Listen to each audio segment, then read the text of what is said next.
The accident came suddenly. The ship hit a strange disturbance in the atmosphere of an uncharted planet. The navigation system went dark, alarms rang out, and Daniel felt his seat harness pull against him as the vessel spun out of control.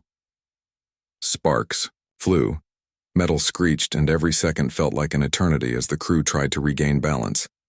But it was too late. The ship broke apart and came crashing down onto the surface of a world none of them had ever seen before. When Daniel opened, his eyes smoke-filled his lungs and his head ached. He crawled out of the wreckage with scraped hands and blood trickling down his arm. Around him, the crash site looked like a battlefield of twisted metal and shattered panels. He called out for his crewmates, but the only response was the crackling sound of fire. Some had survived, scattered across the forest, while others had been taken by the violent landing. Daniel knew he couldn't stay near the crash forever. The world was strange and unknown. It pulsed with a quiet hum, and he could feel eyes watching him from the trees. The air was breathable, though heavier than Earth's, and strange blue plants stretched tall into the sky like pillars. The forest glowed faintly, as if the leaves themselves carried light. Each step made Daniel's heart pound, not just from fear but from awe.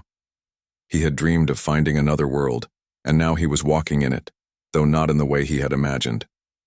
His mission had changed from exploration to survival. As he searched for clean water and something to eat, he heard a sound that froze him in place. It was high-pitched, sharp, and desperate, the cry of someone in danger.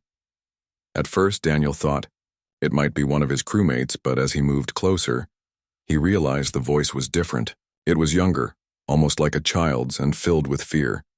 Instinct told him to turn away, to stay hidden, because this was not his world and not his fight. But Daniel was not the kind of man who could ignore a cry for help. He pushed through the thick foliage and soon saw a small clearing ahead. The glowing plants bent away from the center, creating a circle of soft light. In the middle of it stood a figure unlike any Daniel had ever seen. It was a young girl, at least she looked young to him.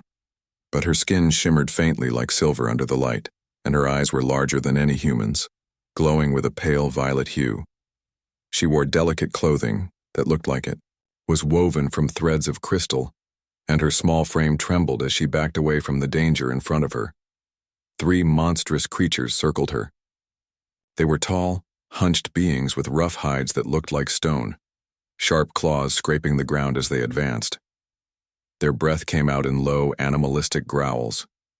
The girl stumbled backward, nearly tripping over her long robe, her face full of terror. She cried out again, and Daniel's heart twisted. Without thinking, he leapt forward from the shadows. He had nothing but his emergency survival kit strapped to his waist. No advanced weapons, no armor. Still, he grabbed the metal rod he had used earlier as a walking staff and charged. The creatures turned their glowing yellow eyes on him, clearly surprised at the sudden arrival of this strange human. Daniel yelled, swinging the rod with every ounce of strength he had. The first blow struck one creature across the snout, making it stagger back. The second beast lunged, and Daniel barely dodged, feeling its claws slice through the air just inches from his chest. Fear burned in his veins, but so did determination. He wasn't fighting for himself anymore. He was fighting for her. The young alien girl's wide eyes followed his every move, and Daniel knew he couldn't let her down. With quick steps, he darted between the monsters, striking when he could, using the trees for cover when he needed to catch his breath. His muscles screamed and his hands ached from gripping the metal rod, but he didn't stop. At one point, one of the beasts pinned him against the ground, its massive claw pressing near his throat. Daniel gasped for air as the stench of its hot breath filled his nose. In a final act of desperation, he reached for a flare from his kit, lit it, and shoved it into the creature's face. The light and heat made the beast howl and retreat, its eyes blinded. Daniel rolled away, coughing, his chest burning with pain. But he stood up again, because the fight wasn't over.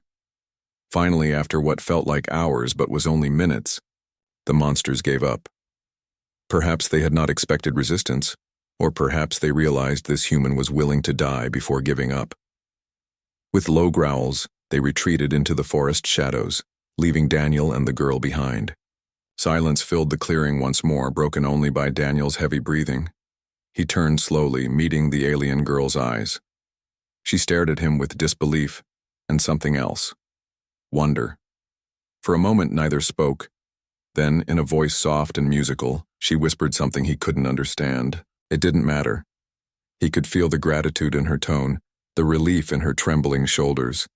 She took a small step forward, her hands clutching the edges of her crystal robe, and bowed her head ever so slightly.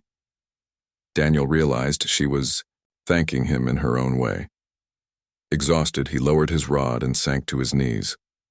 His body ached, his wounds burned, but a strange warmth spread through his chest. He had done the impossible. He had stepped into a world where nothing made sense, where he had no power, and yet he had protected someone who needed him. For that moment, all the fear and pain seemed worth it.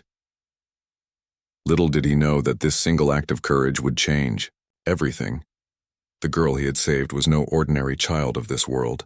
She was its princess, and her mother, the queen, would soon arrive to see the human who dared risk his life for royal blood. And Daniel's story was only just beginning. Daniel woke with a start, his body stiff but his mind restless. The palace chamber was quiet except for the soft hum of glowing crystals embedded in the walls.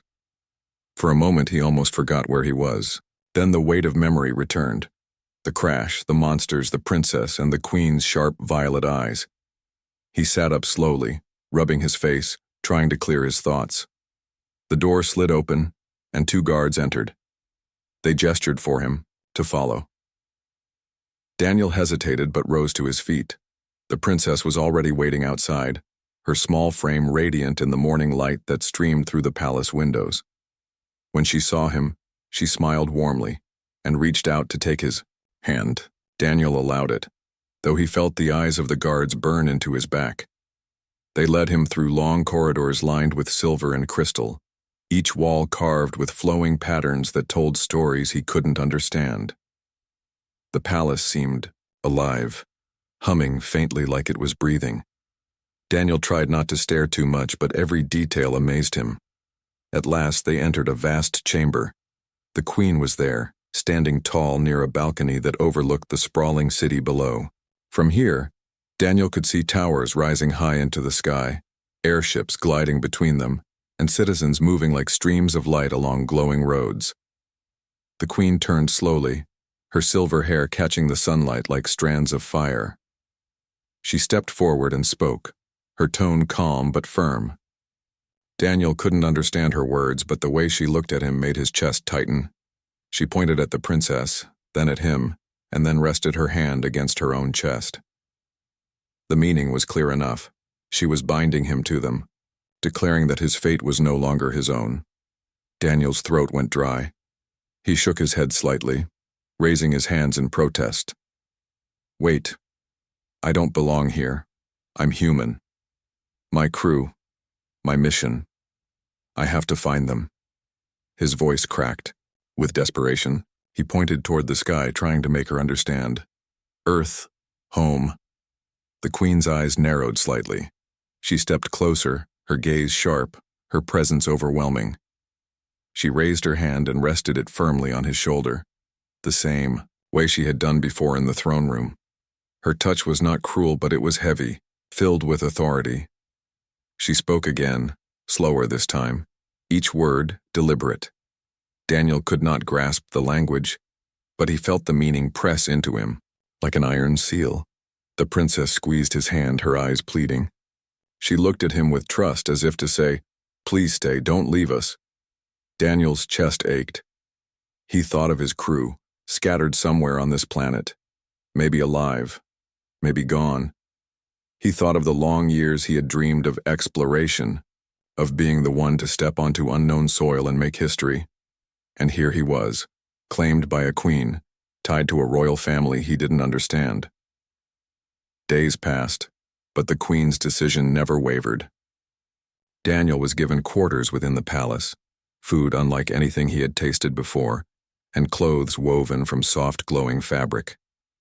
Guards followed him everywhere, not threatening but constant, reminding him he was not free to walk away.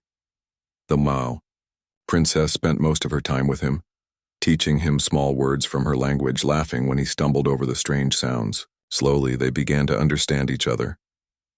One evening, as they sat by the balcony watching the twin moons rise, Daniel asked softly, "Why me? Why does your mother keep me here?" The princess tilted her head, her violet eyes reflecting the moonlight. She placed her hand over her heart and whispered a word he recognized, "Protector." Then she touched his hand gently. Daniel felt his breath catch. He had saved her once, and now her people believed that bond could not be broken.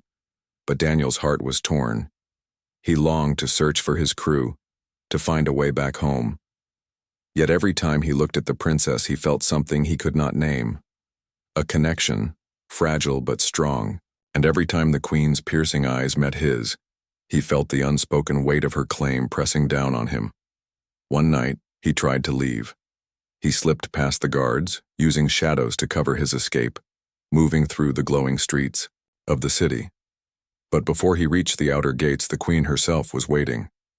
She stood in the moonlight, her expression calm but unyielding.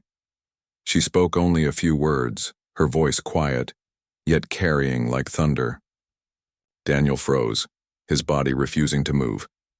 The guards surrounded him, but she raised her hand to stop them. Slowly, she stepped forward and placed her hand against his chest. Her eyes burned into his as she spoke one single word with absolute certainty. Hers.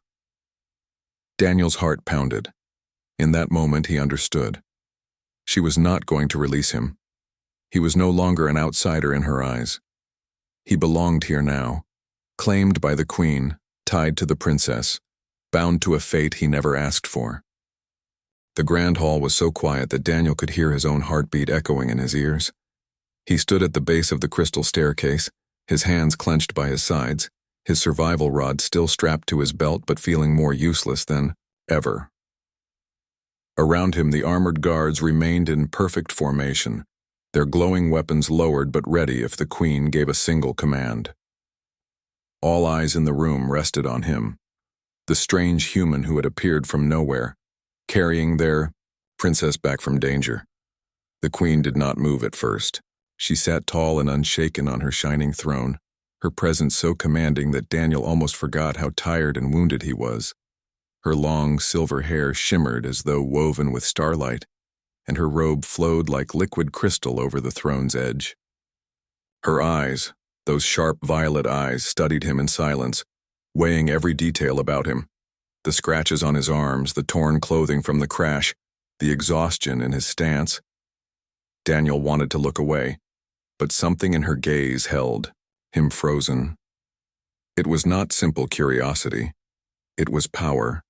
It was authority. It was the look of someone who had led her people for years and had never been questioned. The princess broke the silence. She ran to her mother's side, speaking in a rush, her musical language flowing so quickly Daniel could not follow the words. She gestured with her hands, reenacting what had happened, swinging them through the air like claws, then pointing at Daniel as if to show how he had fought off the beasts. Her expression was full of energy, her small hands moving wildly, her violet eyes shining with excitement. The queen listened without interrupting. She nodded only once, her gaze never leaving Daniel. The hall remained tense, the guards shifting, only slightly as they waited for their queen's judgment. Finally, the queen raised one hand and silence fell completely.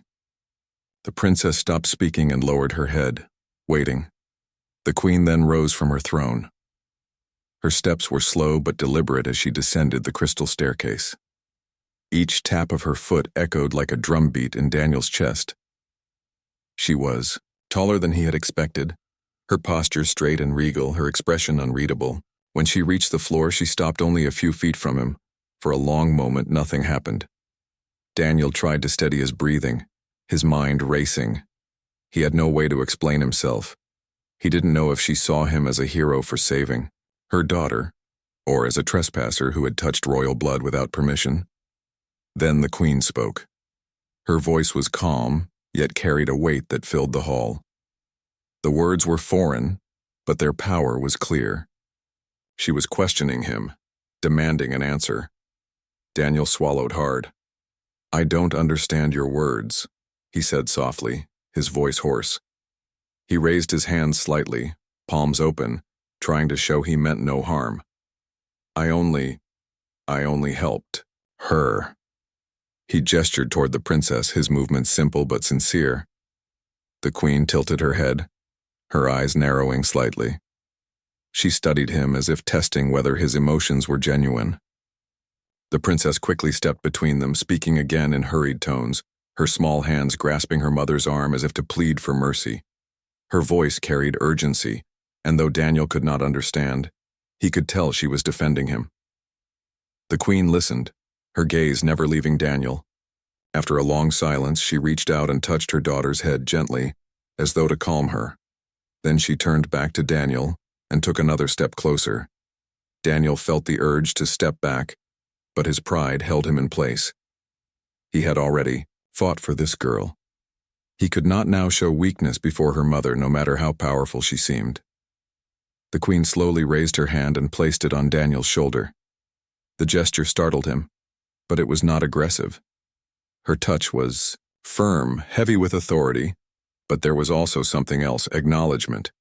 She spoke again, her words slower this time, as though choosing them carefully. Daniel didn't understand the meaning, but he felt the weight of it. She was recognizing him. The hall seemed to react instantly. The guards lowered their heads.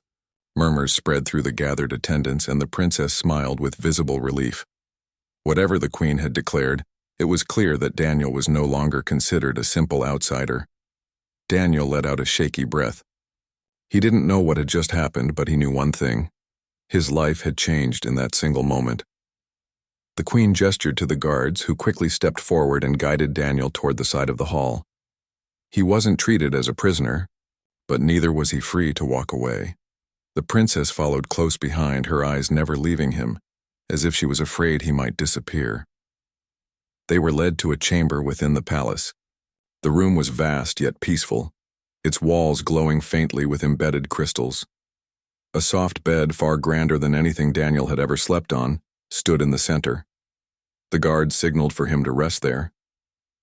Daniel hesitated, but exhaustion pulled at him.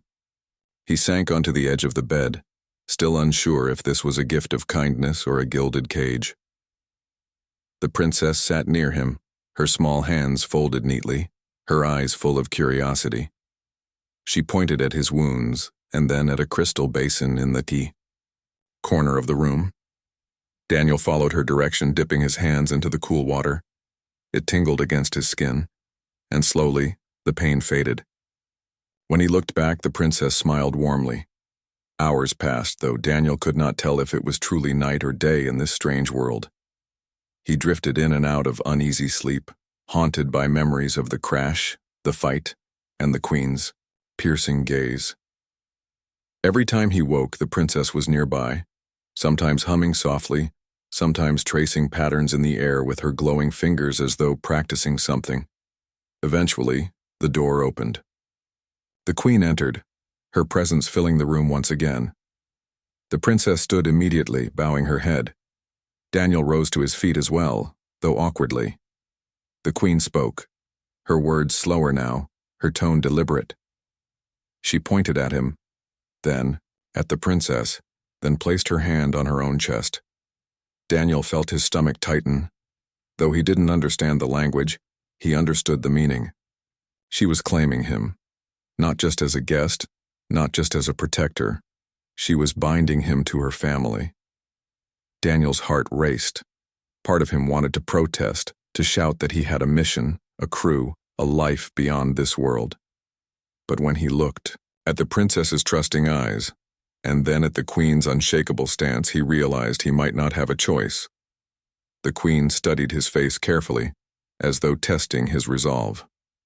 Then with a nod, she turned and left the room, her robes flowing behind her like silver fire. Daniel sat back on the bed, his mind spinning. He had come here by accident, a survivor of a crash. Yet somehow, in only a short time, he had become tied to royalty on an alien world. The queen had claimed him, and deep inside, Daniel knew this was only the beginning of a path he could not yet see. Time passed like water slipping through his fingers. Daniel could no longer count the days since the crash. Life in the palace became both familiar and strange. He learned pieces of their language, enough to speak simple thoughts. He walked through gardens where flowers glowed like lanterns and rivers sang with music that seemed alive. He saw halls where scholars studied crystals that pulsed with hidden energy, and arenas where warriors trained with weapons that hummed like stars. Yet no matter how beautiful the world was, he never forgot where he came from. At night, he looked at the unfamiliar constellations and thought of Earth. He thought of his family, his friends, and the promise he had made when joining the mission. His heart was divided, half longing for home, half pulled by the bond he now shared with the alien princess and her queen. The queen visited him often. She never spoke of releasing him. Instead, she spoke slowly, teaching him her words, her customs, her history. She showed him the legacy of her people carved into the palace walls, stories of battles, triumphs, and survival. When she spoke, her voice carried the weight of centuries. Daniel realized she was not only a ruler but the heart of her people. Her claim on him was not born from cruelty but from something deeper, respect, perhaps even affection in her own commanding way. The princess remained his closest companion. She laughed at his clumsy attempts at their language, shared food with him, and often pulled him into the palace gardens to watch the moons rise. She trusted him completely, her small hand always reaching for his. Daniel found himself softening, his protective instinct toward her growing stronger every day. But his heart remained restless. One morning, a messenger brought news to the queen. Wreckage had been found on the far side of the planet. Pieces of the human ship, survivors. Daniel's breath caught when he overheard the words. He begged the queen to let him go to see for himself. The queen's eyes darkened. She shook her head firmly. Her voice carried no room for argument. The princess saw the pain in his eyes. That night, she came to him, tears shimmering in her violet gaze. She whispered words he barely understood, but he caught the meaning. Go. Find them. Daniel's heart wrenched. She was giving him permission her mother never would. He wanted to embrace her, to thank her, but words failed. He only nodded, his chest tight with emotion. With her help, he slipped past the guards again, this time reaching the outer edge of the city. He found the wreckage, just as the messenger had said. His crew was there, bruised, scarred, but alive. The reunion brought tears to his eyes, relief flooding him. For the first time since the crash, he felt whole again. But even as they embraced him, even as they spoke of plans to rebuild and return home, Daniel's heart ached. He thought of the princess, her trusting smile, her soft hand in his. He thought of the queen, her piercing eyes, her voice that claimed him. He stood between two worlds, pulled by two loyalties. When he returned to the palace, the queen was waiting. Her eyes burned not with anger, but with something heavier, expectation. She did not scold him. She only asked, with her silence and her stare, the question that weighed on his soul. Would he stay? Daniel stood there, torn. His crew waited for him. The dream of Earth called to him, but the bond he had here was undeniable. The princess whispered his name softly, her voice trembling, with hope. The queen's gaze was steady, unyielding, filled with quiet certainty. And in that moment, Daniel realized the truth. His story was no longer about survival, no longer about duty alone. It was about choice, about belonging. No matter what path he chose, his life would never again be the same. He had saved the alien princess.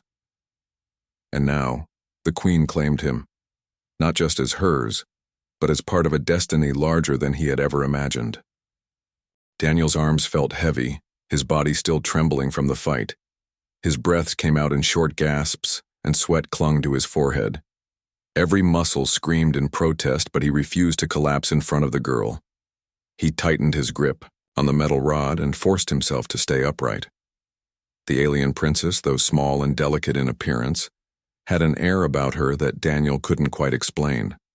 She was no ordinary being, and now that the danger had passed, he could feel the weight of her presence. The girl's wide violet eyes did not leave him. She seemed curious and cautious at the same time, like a bird unsure whether to fly away or come closer. Slowly, she stepped forward, her crystal-like robe swaying with the movement. The faint glow from her skin shimmered in the clearing, giving her an almost magical aura. Daniel felt awkward, unsure of what to do. He didn't know if he should speak, bow, or simply walk away. He raised a hand slightly, pointing toward himself. "Daniel," he said, his voice hoarse. He tapped his chest.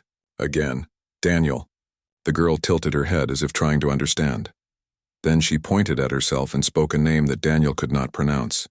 It sounded like a soft melody, flowing and graceful, unlike any human language. Daniel tried to repeat it, stumbling over the strange syllables, but the girl smiled faintly at his effort. That smile, small and fleeting, eased some of the tension in his chest. For a moment they simply stood there, two strangers from different worlds, bound by an unexpected moment of survival. Daniel's instincts told him not to linger too long. The creatures might return, and he was in no shape for another battle. He motioned with his hand, gesturing for her to follow him away from the clearing. She hesitated, glancing back toward the forest shadows, but then stepped closer as if she had decided to trust him. The forest around them was alive with strange sounds. Leaves rustled without wind, and glowing insects zipped through the air, leaving trails of light behind. Daniel's ears picked up whispers, almost like voices carried by the trees. But he shook off the thought, convincing himself it was only his tired mind playing tricks. He kept moving, guiding the princess carefully through the undergrowth. His legs felt heavy, but adrenaline kept him going. He had to get both of them somewhere safe. As they walked, Daniel noticed she stayed close, her steps light and graceful, hardly making a sound. Every now and then she glanced at him as if studying his every move. He wondered what she thought of him, this human stranger, battered and bruised, yet stubborn enough to fight for her. Did she see him as a hero, a fool, or simply a curiosity from another world? Eventually they reached a spot near a stream. The water sparkled with an unnatural blue light, glowing softly in the darkness. Daniel bent down, cupped his hands, and drank. The taste was unlike earth water, sweeter and cooler, refreshing his dry throat instantly. He splashed some on his wounds, hissing as the cut stung. To his surprise, the water seemed to soothe the pain quickly, as if it had healing properties. The princess knelt beside him, scooping water into her delicate hands. She offered some to him, her eyes gentle but insistent. Daniel accepted, drinking, again, feeling strength slowly return to his body. For the first time since the crash, he allowed himself to breathe easier. When night fully descended, the forest changed. The plants glowed brighter, casting soft light over the ground. The stars above were strange and unfamiliar, their patterns unlike anything Daniel had ever studied back on Earth. He sat near the stream, exhaustion pulling at his eyelids. The princess sat across from him, watching quietly. He could tell she wanted to speak, but their languages were barriers too high to cross. Still, her presence was enough. There was a comfort in knowing neither of them was alone. Just as Daniel was about to drift into uneasy sleep, he heard a sharp crack from the trees. His body tensed instantly, his hand reaching for the rod. The princess also stiffened, her eyes widening. Shadows moved beyond the glowing plants. Daniel rose to his feet, heart pounding. He braced himself for another fight, but it wasn't the creatures from before. Instead, figures emerged, tall, armored, and carrying weapons that shimmered like blades of energy. Their armor glowed faintly, etched with patterns that looked ancient, yet advanced at the same time. They surrounded the clearing with swift, practiced movements. Daniel gripped his rod tighter, unsure if they were friend or foe. The princess suddenly stood and called out in her musical language. The armored figures stopped in their tracks. Then, in unison, they knelt, lowering their heads. Daniel's jaw dropped slightly. Clearly, she was someone important. She walked forward with grace, touching one of the armored soldiers on the shoulder. Her voice was calm, yet firm, as if giving orders. Daniel slowly realized what this meant. She wasn't just any child. She was royalty. His chest tightened as the weight of his earlier actions hit him. He had saved not just a stranger but a princess of this world. That explained why the armored guards treated her with such reverence. One of the guards finally turned toward Daniel, eyes hidden behind a smooth, glowing visor. They spoke in the same melodic language, their tone sharp and questioning. Daniel didn't understand a word, but from their stance, he knew they were demanding an explanation. He lowered his rod slowly, raising his free hand in a universal gesture of peace. "I don't understand you," he said softly. The princess quickly moved between him and the guards, speaking firmly. Her voice carried authority, surprising for someone who seemed so young. The guards looked uncertain, glancing at one another, but eventually they stepped back. Daniel felt his shoulders relax slightly. She was protecting him now, just as he had protected her earlier. The guards signaled for them to follow. Daniel hesitated, but then stepped closer to the princess. She looked at him and gave a small nod as if assuring him it was safe. Together they walked through the glowing forest surrounded by the silent guards. After what felt like hours, the trees opened up, revealing a sight that left Daniel speechless. A massive city rose in the distance, carved into the cliffs and glowing with lights that sparkled like stars. Towers of crystal and stone stretched high into the sky, connected by bridges that shimmered in the moonlight. Strange flying crafts moved gracefully above the city, leaving trails of light behind them. It was a civilization both ancient and futuristic, beautiful beyond anything Daniel had ever imagined. The guards led them across a wide bridge toward the city gates. As they entered, alien citizens stopped and stared. Their silver-toned skin reflected the lights, and their glowing eyes followed Daniel with suspicion. Whispers spread quickly, and Daniel could feel the weight of their stares. He walked closer to the princess, suddenly aware of how out of place he was. Inside the city, the roads were lined with glowing stones, and the air carried a faint hum, as if energy itself flowed through the streets. The guards led them up a grand staircase toward a palace carved into the mountain. The palace doors were massive, adorned with intricate carvings that seemed to tell the story of generations. As the doors opened, Daniel's breath caught. The hall beyond was vast, with crystal pillars that reached the ceiling, glowing softly. At the far end sat a throne of shining silver, and on it, a figure more imposing than any Daniel had ever seen. It was the queen. Her presence filled the hall before she even spoke. She was tall, with long silver hair that shimmered like flowing light. Her violet eyes burned with authority, sharper and more commanding than her daughter's gentle gaze. She wore robes woven with threads of light, and a crown rested upon her head, glowing faintly with energy. When she looked at Daniel, it was as though she could see straight into his soul. The princess ran forward, speaking quickly, her voice filled with excitement. She gestured toward Daniel, her words flowing like a song. The queen listened silently, her expression unreadable. Then her gaze shifted back to Daniel. For a long moment, silence filled the hall. Daniel stood frozen, feeling as though the entire weight of this alien world rested on his shoulders. He had come to this place as a stranger, an outsider. But now, standing before the queen, he realized his fate was no longer his own.